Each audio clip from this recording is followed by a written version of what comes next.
Now that you have a better understanding of the library module, we can explore the develop module. The develop module allows us to perform a variety of adjustments on our images. We've already had a bit of exposure to image adjustments when we use the quick develop panel in LoopView. Well, the develop module includes a much more comprehensive list of image adjustment options. Before we get started in the develop module, we'll need to select an image that we'd like to perform adjustments to. For the purpose of this lesson, go ahead and select this ancient Greek photo from the thumbnail scroller. Once you click on it, it'll launch in LoopView. To get it into develop, just click develop over here. We are now in the develop module with our photo selected in the preview area. On the left side of the develop module, we have some items that probably look familiar. We have our navigator, which we worked with in LoopView. We can scale our image up and down using the aspect ratio options in our navigator. We've been through that before. For now, just go ahead and select fit. You'll also notice that we have our preset menu available here. So just go ahead and expand that.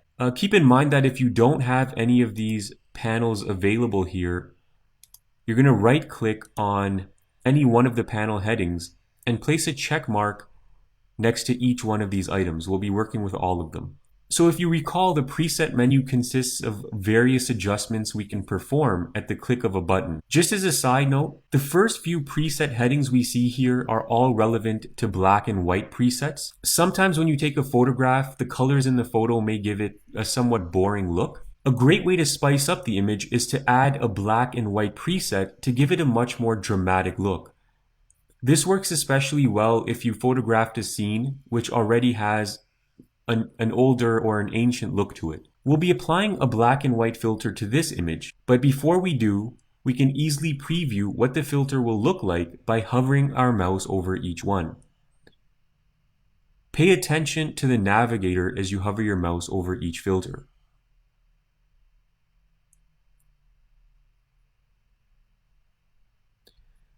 Since we'll go over most of these filters, for now, just click the blue filter to begin with.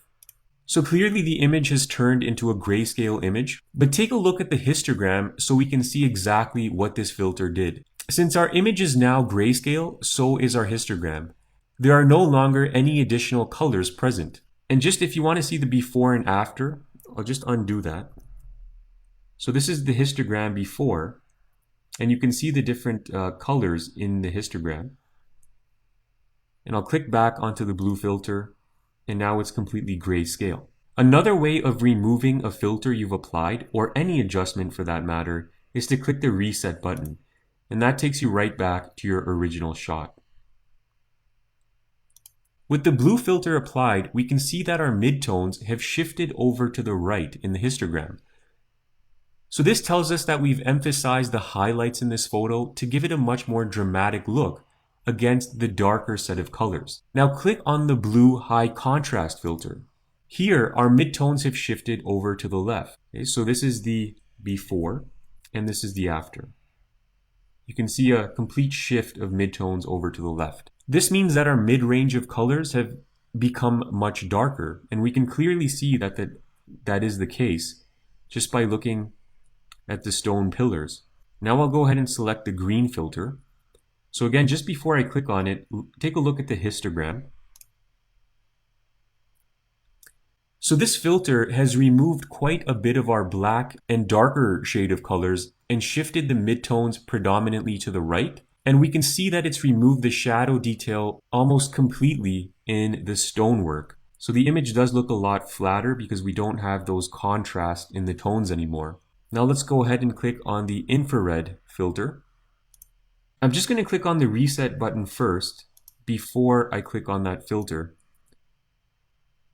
Sometimes what Lightroom does is it preserves some of the data from the previous filter you've applied, and you'll see a little bit more of that later on, but I don't think that was the case in this particular example. With the infrared filter, the histogram has moved almost entirely to the right, so that tells us right away that a lot of our shadow detail is going to be gone.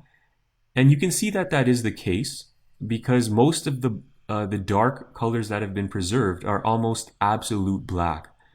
So we've lost our shadow detail, but the blacks are, you can see the blacks are still visible in the image and in the histogram. Now you can go through the additional presets here. We're not going to go through each one of them, but as long as you know how to interpret the histogram, you'll know exactly what's going on in the image.